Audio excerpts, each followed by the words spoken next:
and most notably was one that depicted a rat with just maybe the way to describe it is off anatomical proportions, right? And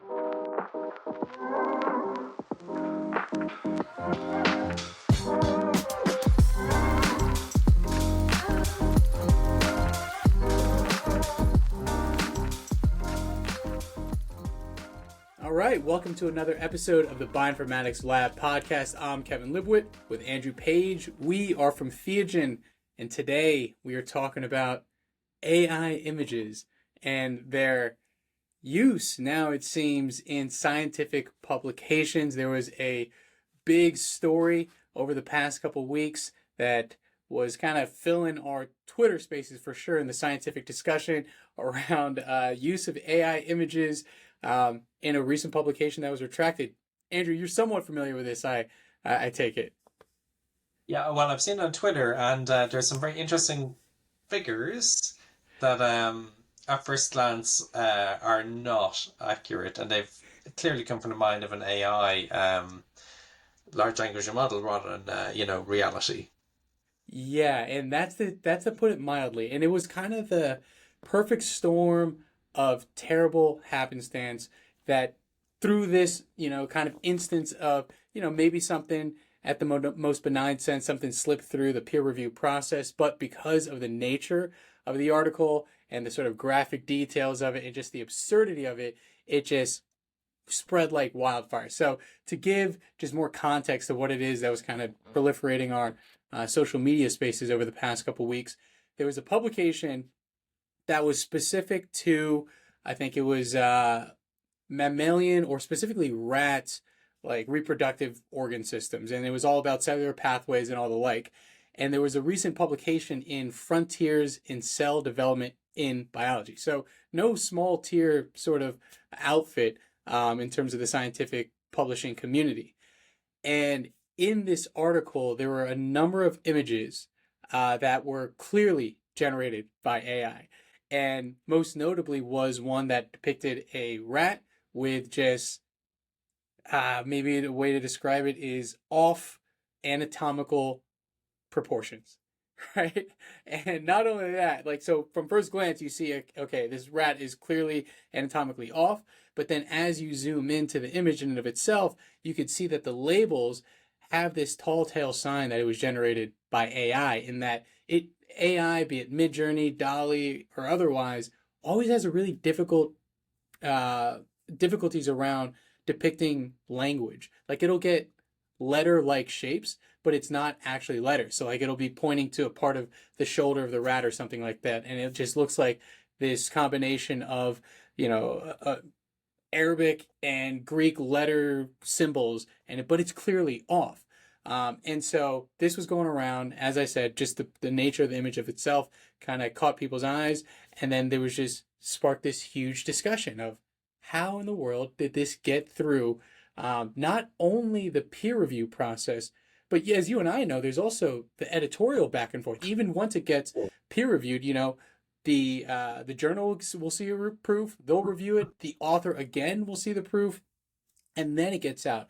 And this is for figures. Like, figures is where everything is communicated in a scientific manuscript like this. So let's start there. I got a number of things to say because there was interesting comments about what the reviewers thought the responsibility was, what the article thought the responsibility was, and a ton of interesting questions from there. So from that premise, what are your thoughts, Andrew? Well, this is going to happen more and more and more, and the AI generators are going to get better and better and better, and they're going to fix those things like the language and stuff. And so, actually, it may be difficult in the future to spot these things. Give it a year, and it might be very, very, very hard. But I can understand why people might feel they want to do it, shove in a bit of text, have a pretty picture, it looks nice, it looks interesting. But if it's not providing any value to people, well then, it shouldn't really be there. Um, in this particular case, it was just so extreme that Twitter just exploded, and everyone was like, "What on earth is going on here?" And it was really Twitter, the academics on Twitter, were saying that this is a problem, and feeding back immediately to the journal that what has gone on here. And the journal did take reasonably swift action in terms of the journals. It actually removed it. I know in other cases you hear Elizabeth Bick often commenting that she will have maybe flagged an article like 10 years ago and nothing has happened. And it happens all too often that journals are like, not our problem. It could be scientifically correct that they've copied and pasted all of these things and made it look really nice. But, so it is a problem in publishing that people do maybe things they shouldn't be doing. Particularly with figures, and I think Western blots and things like that are like the absolute worst offenders for people manipulating them.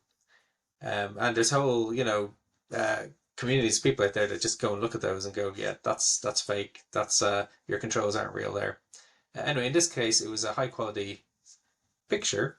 Um, that's supposed to support the paper, and yeah, it should never have gotten that far. If you know the review process, I as an author will tell all my co-authors, this is the final draft. Then you submit it, and then the editors might have a quick glance at it. They say yes or no, so they should have picked it up at that point because it's so obvious. And then, it goes in to review. The reviewers should pick it up. I understand one of the reviewers did have severe problems with it, and then their comments were ignored. The editor just discarded them. Who's to know why? And then it goes back to the authors. The authors should have picked it up again. If some of the co-authors didn't realize what was going on, and then it goes back to the editor. The editor should have probably sent it out for review again, or back to the reviewers. Should have been caught again. So there's so many places where it was not caught, and it got published. And then it goes through copy editing as well, which is even worse. So some other people would have seen it and gone through the language and gone through the figures and prepped them up, and it was missed. What's going on here? Are they publishing any old crap? It's wild. Yeah. So you brought up a couple of different threads that I think are worth pulling on. The first of which you talked about, the work that Elizabeth Bick does in looking at, edited and doctored images of data and like duplication and things like that. So we already know that there is an extant problem of data manipulation and things slipping through the cracks in the publication process. And that's where there's like actual Western blots being shown or PCR, banding and things like that. Or sometimes there's like histology images that you just see are clearly doctored. And so even in those cases, you can imagine to a trained eye of a reviewer, that could kind of slip through the cracks.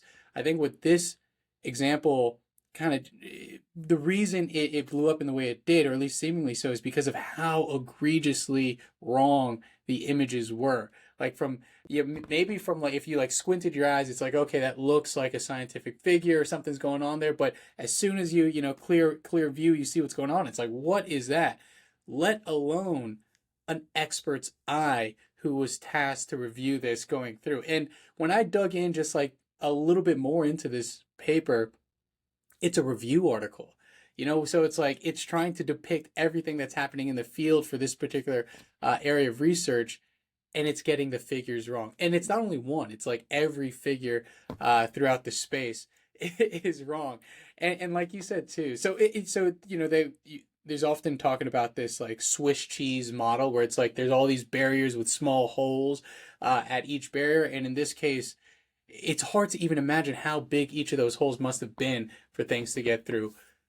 That said, the ultimate line of defense is the open community, right? So, like, for what it's worth, in this case, at least in a really egregious case, it did get to the scientific community's eyes, and everyone was like, wait a minute, what the heck is happening here? And so there is at least that, maybe what we'd call that final step of defense there, or line of defense, in that it was retracted.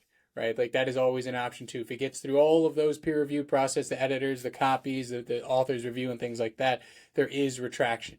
And so now, when you go to Frontiers and you try to click this paper, there's just this huge red stamp that is retracted, which is a difficult mark for obviously all the authors involved to have that paper out like that.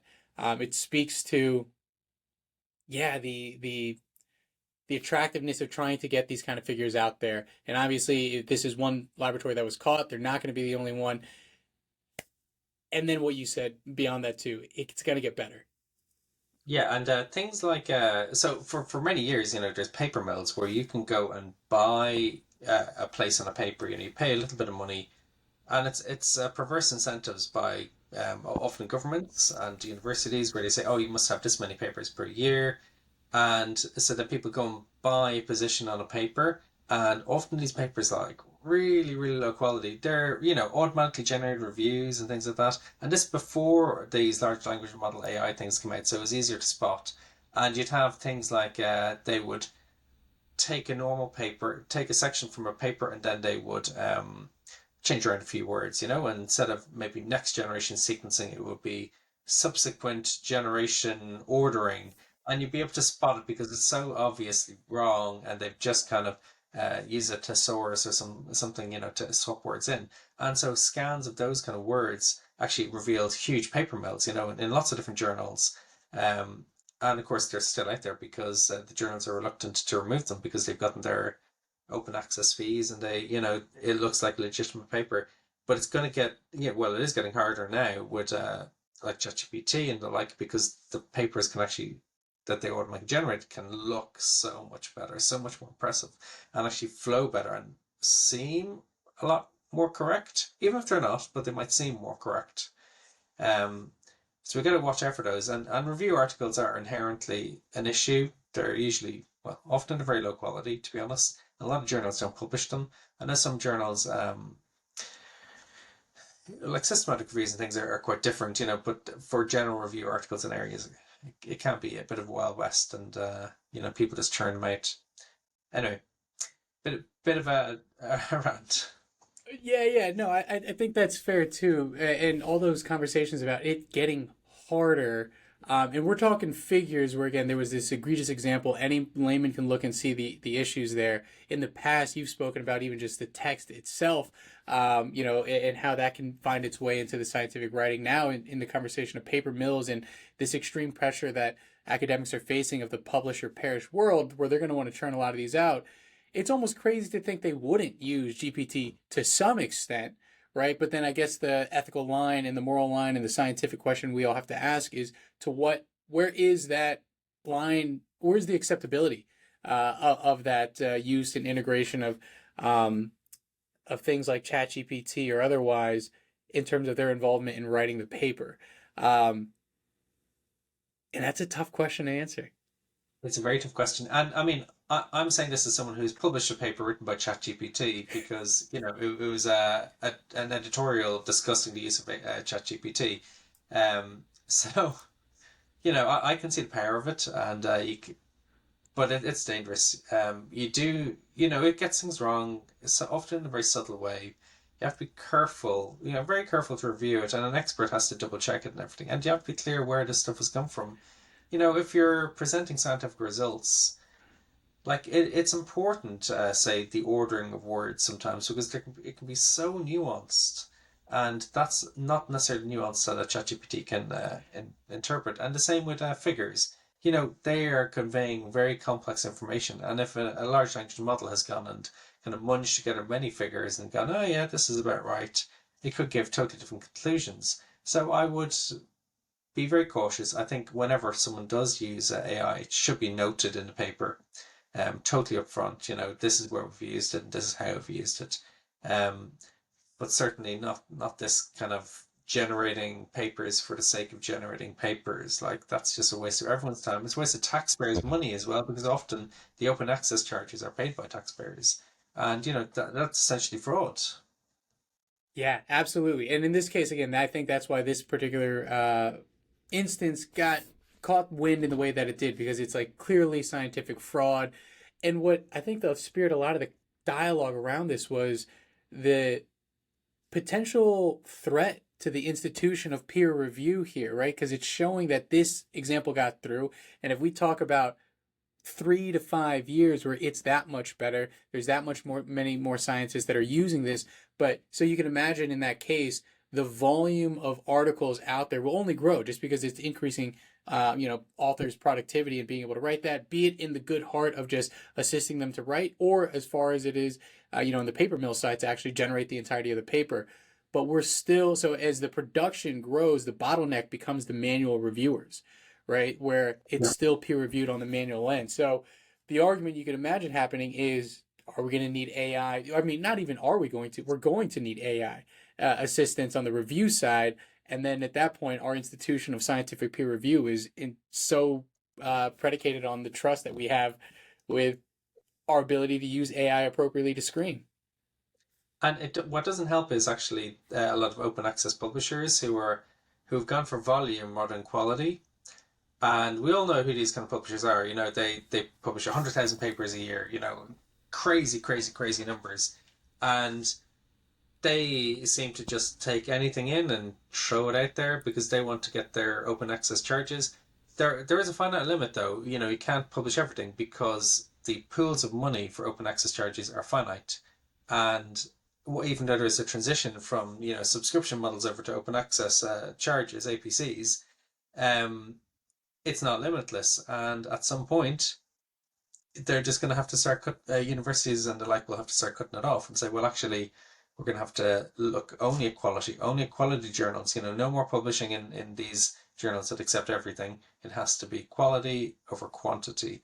And that means a fundamental change in how people's careers and tenure are decided, and how people are evaluated, because it's not just, say, a numbers game, a metric. Oh, you publish 5 papers in 5 years, you're okay.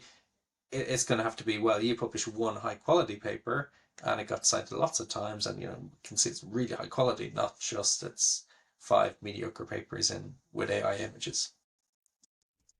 Whew, all right, man. It's going to be an ongoing conversation for sure. I think it might even be interesting to hear people like Elizabeth Bick's take on these kind of instances. Maybe she put some kind of statement even on this particular case on Twitter or otherwise. But this is going to be a conversation that is just continuously ongoing. And yeah, again, 2-3 years, maybe even by next year, the space is going to be all that much more interesting. So, any final words on this?